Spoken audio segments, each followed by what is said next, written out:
Okay, everybody. Hey, Chris Pedersen here. Welcome to Doc's Den.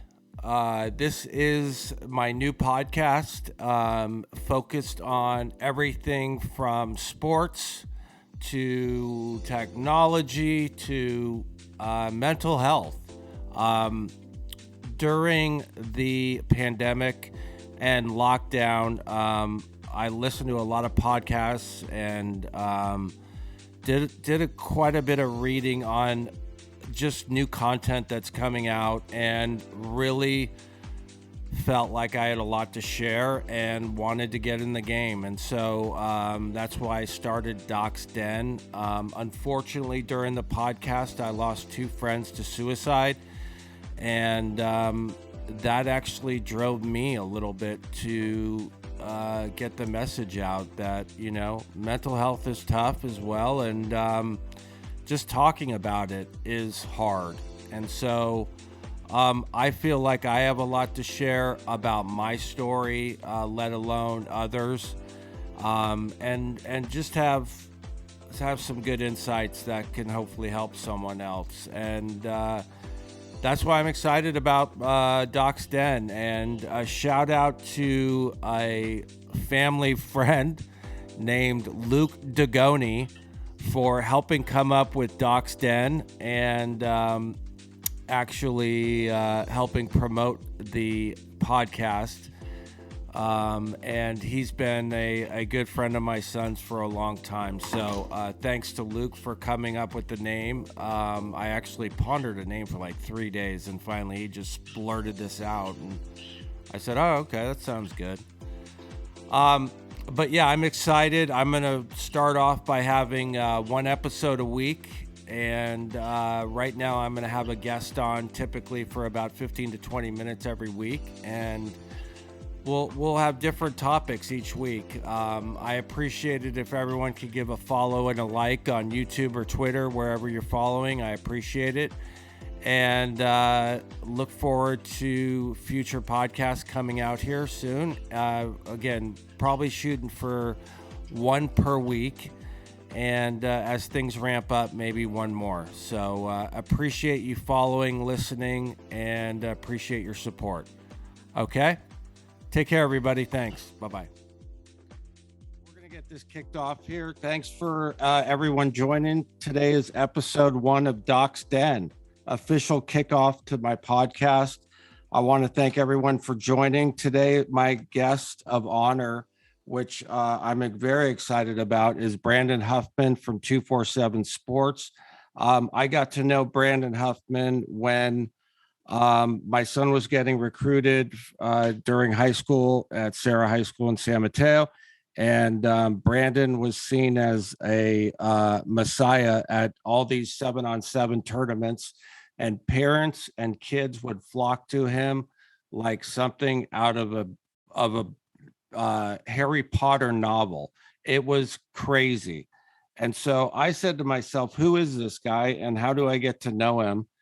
And, fast forward 5 years and a lot of experiences and text messages and tournaments later, I've got to know Brandon pretty well. And I appreciate you coming on, bud. Absolutely. So thanks for taking the time today. Yeah, thanks for having me on. Looking forward to chatting. So let's talk this. So when recruiting back in 2000 and let's just go back 2017, 2018. I would say that landscape was tremendously different than it is now, just on the surface. Would you agree with that? Yeah, and I would say 2017 was when it kind of started to change from where it was. And that was largely, and I was directly involved in that. That was when, at the time, I was with Scout.com. And I had been with Scout.com since 2003. Yeah. 2017, in fact, we're coming up on the 5-year mark in about a week from now.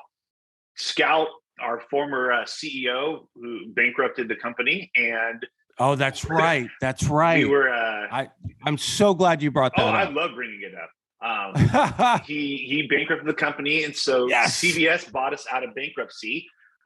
That's right. And initially, for much of 2017, CBS and had already owned 24/7. Scout and 24/7 were both operating as separate entities. That summer, the CEO of 24/7, Shannon Terry, decided to merge Scout and 24/7. So you went from having Scout, 24/7, Rivals, and ESPN to Rivals, 24/7, and ESPN. 2017 happens. There's the merger. 3 years later, the pandemic hits. And now we are a year and a half, 2 years nearly after the pandemic. And we're back to 4 networks now because Shannon Terry, who was the CEO of 24/7, started on 3. And now we're back to having 4 networks. So it's kind of crazy. You mentioned 2017, how everything's kind of come full circle. Yeah. So is On 3 part of CBS Interactive, or are they separate? Separate. So after Shannon Terry sold 24/7 to CBS, I believe at the end of 2015, he still was the CEO of 24/7, but he retired from CBS in, I think, May or so of 2020, and then started in the early part of 2021, a year after he left 24/7 and CBS, started on 3. So it's operating as its own independent startup outside of the corporate window that CBS has 24/7 in. Gotcha. Yeah. Okay. That makes sense. And 247 is basically the Bible for college coaches, college recruiting. It's how players are measured. It's where their stats and schools and everything's kept up to speed. How would you say that 247 portal, not the transfer portal, but just the 247 portal for players? How would you say that college coaches look into that today when they're actually recruiting a player? Well, they'll try to act like they don't use it all that much, but I can tell you that they're lying through their teeth. I mean, there's a number of colleges that assistant coaches have recruiting bonuses tied in to where their classes rank. Well, the only website that can rank them would be 24/7, ESPN, Rivals, or On 3. And where they're ranked with the composite ranking, we can touch on that in a minute. With the composite ranking, that determines a lot of times where these coaches' monetary bonuses fall in. So they use it a ton. I had a school tell me recently that I tweeted about a player who was an FCS player at the time. And I tweeted that I thought that this kid was a for sure FBS level player. And that tweet caused this school to look that player up. They eventually offered him and got his commitment. And it was out of their normal recruiting footprint. But they saw how I stood on the table, went and, it wasn't my tweet and that necessarily got him the offer, but it alerted them that this was a guy who was better than his commitment might have been. They did their own research and homework and evaluation, and ultimately offered him and got his commitment. Nice. When you look at the portal, let's talk a little bit about the transfer portal, because this is a whole nother animal. When you look at the transfer portal today, as opposed to 2 years ago, where there really wasn't a portal, what has that done to transform and shape the world of recruiting? Well, I mean, I'll actually tie both in. The transfer portal and 24/7, they're almost synonymous. We have one of the most elaborate public-facing transfer portal databases that exists. I would say we have, easily the best transfer portal database outside of the NCAA's official database. And I agree. And that ours actually have evaluations. Now, granted, their evaluations done by our transfer portal team, but we have 3 guys that are working full-time on covering transfers on a daily basis, evaluating their college film to put them in the portal. So the NCAA portal, just for people that are listening, the NCAA transfer portal is not available to the public. So you only know when a player goes into the portal when he tweets it, when somebody reports it. But the NCAA transfer portal is only open to member schools. So it's not like Joe Schmo can go on and say, who's available today? But our guys that work the transfer portal database, 24/7 Sports, do a phenomenal job of following those guys. I would say, I would just say a number of these guys are players that were covered when we were in high school and when they were in high school. So you may forget about them. They may end up going to an FCS school, but they're in our database. Just today, there was a kid, and I'll give it a little West Coast tie. Today, there was a Ivy League defensive lineman that we had rated as a 3-star out of high school, out of Missouri, went to Harvard, and he's transferring to UCLA.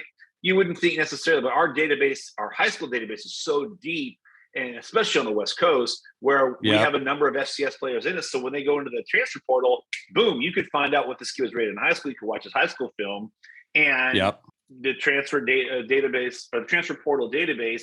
Now the public can see who's available, what's his history, what's his backstory. So those players that 247 puts on their public transfer portal that everybody can see, that's been filtered by your background folks. It has, yep. And so okay, we've got guys that literally their entire job is to look at Twitter and scour and scrub the Twitter databases or the Twitters to get our database up to speed. Got it. Okay, cool. Let's dive into NIL. What are your thoughts on NIL? How has it changed things? What has it done to the recruiting game? Yeah, I mean, I'm one of those guys that is always been pro player more than I am pro coach, with all due respect to coaches. You know, the coaches are getting paid a lot of money to bounce around from job to job. They're getting paid a lot of money to be fired from jobs. So I've always been for the empowerment of the player. And I have no issue whatsoever with players getting to benefit off their name. I mean, as I look at it, is I've been able to carve out a 19-year career covering football recruits. So if I'm able to carve out a career, the players that are actually playing deserve their own ability to carve out their own compensation for it. So it's been a long time coming. It's a long time overdue. It's certainly something that I think is changing the playing field. And you're seeing some schools that were totally ready for it. You're seeing other schools that were completely caught off guard by it. Agreed. And, you know, it's going to be a case of the rich versus the richest versus the richer. And it's fascinating to see, you know, when Nick Saban kind of subtly is warning everybody, like, wait till we get fully up to speed. You thought, you know, that was going to give you an advantage. Now, you know, the haves have more. And so I love it. I'm here for that because I am fascinated by the way compensation is changing. Now, I say all that with the understanding that it's still kind of an unknown. I don't know how much television you watch, but I've been watching 1883 the last few weeks. And you know, you're watching. I haven't seen it. I've heard it's good. It's very good, but it's fun watching, you know, kind of the progression of people in a lawless West. Now, I'm not saying that NIL is lawless, but what I'm saying is that it's a work in progress. So and I don't even just mean from like the schools or the companies or the players, deals that they're signing or what they're endorsing, but I think there was such a rush by businesses to make sure that they were ready for it, that maybe some uneven contracts were given to players who hadn't proven enough yet. And I think the return on the investment in some of those cases, and I think people are smart enough to figure out which cases I'm alluding to, but if you look at the compensation that went to players who maybe hadn't deserved anything just yet or proven anything, then what their compensation is, that may pull back the reins a bit from what companies are giving.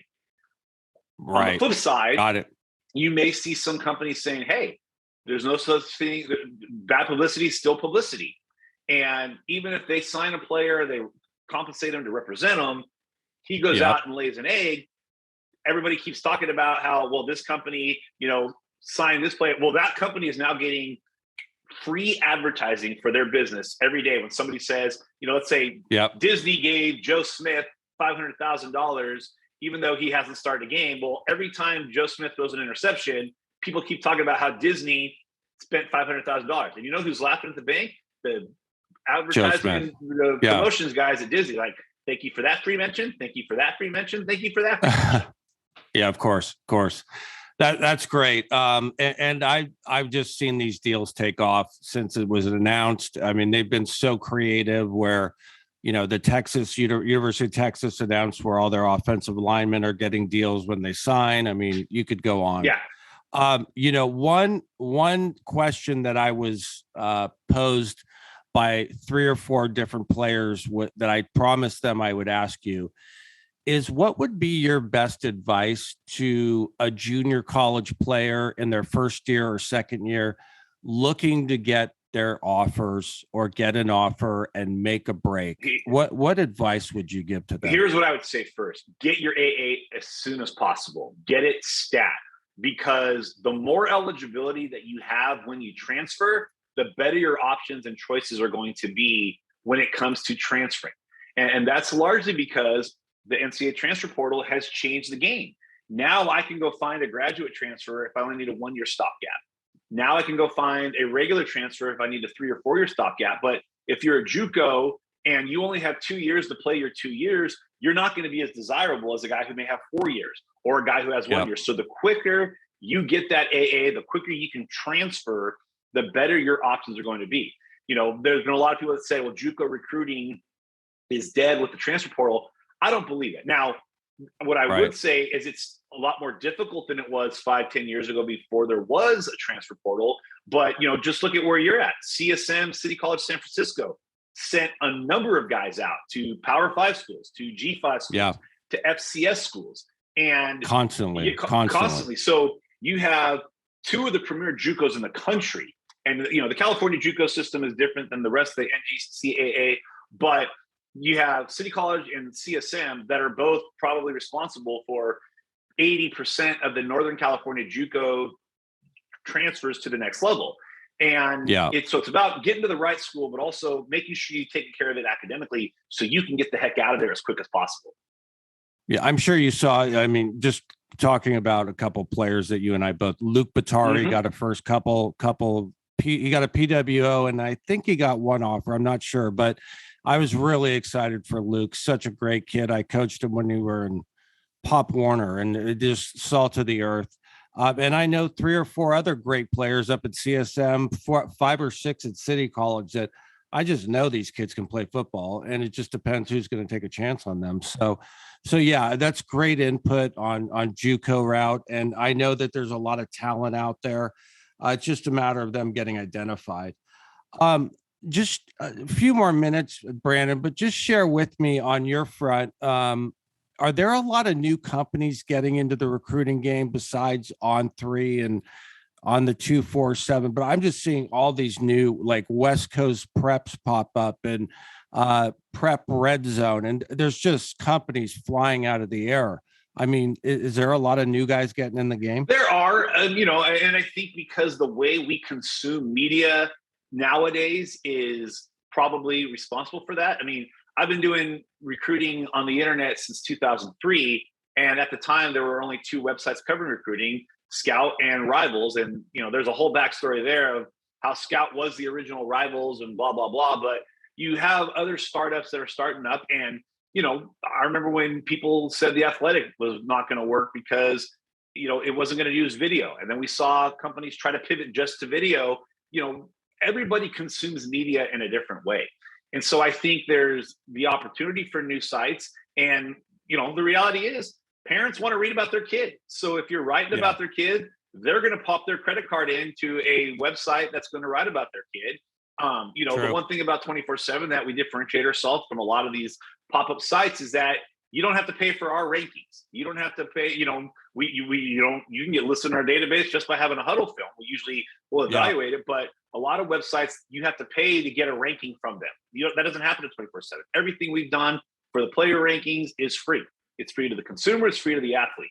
And, there's other sites that are popping up, but the one thing that helps is relationships. And that's where a lot of this industry is built on. It's the relationships that recruiting analysts have with players, with coaches, with trainers, with private coaches that a lot of newcomers maybe haven't established yet. Now, granted, a lot of times you get out with the old and in with the new, but it's a relationship-driven industry. It's a relationship-driven business. And I'll say this to you because, obviously I know the impact that KT Prep had on your own family, but I consider Nate Kenyon a very dear friend, and I've known Nate for a number of years, and I've known Nate even before KT Prep was getting going as a 7-on-7 program. I remember going to a training session he did at Monte Vista or at San Ramon Valley High School in maybe it was Monte Vista. It was one of those Danville schools. I'm sure he's over there, so it was definitely one of them. Yeah, It was like 2012. I was up for a Nike camp in Oakland, or it was back when the Nike camp was still in Oakland, and called the Nike camp. And I went out and I watched Michael Hutchings work out. And Michael Hutchings, this was a month before he committed to USC. And I remember Hutch brought a USC hat, and I took a picture of him. So I had a picture for when he committed to USC. 2 years later was the first KT Prep 7-on-7 team I saw. So my relationship with Nate predated him even having a 7-on-7 team. And as a result of that, it's how, 3 years ago or 4 years ago, when Nate brought this would have been 5 years ago. I remember he brought a team up to Seattle for a 7-on-7 tournament, and Javon Holland was there. And stud. Javon Holland, they had a quarterback named Carson Strong, who I think a lot of draft viewers are very familiar with, but didn't know who he was from Adam 5 years ago. You had Patrick Nunn, a former Sarah player who went to Washington State. Stud. And, that was a stacked team. And they were good. They were good. But that relationship with Nate has extended to the point where for the last 5 years, and I know your son played the tournament, our foundation that my wife and I run in our daughter's honor, Nate has ran a 7-on-7 tournament the weekend at the anniversary of my daughter's passing in the Bay Area that I have not missed and I'll never miss. And we've been lucky that it never had to conflict with the actual date, but that's the relationship. That's not just because that's Nate, the father, and the dad saying, hey, I want to do something for another family. And that's what this industry is. It's relationship driven. So if you've got those relationships, you're going to last long because those relationships are key to our job. Sure. Yeah. And is that tournament happening here in the next month or two? It is. In fact, it's going to be down in Fresno this year. And it was in Fresno last year. And it was cool because 2 years ago, I was able to take my son down to it. He was an 8th grader. Now he plays 7-on-7 himself.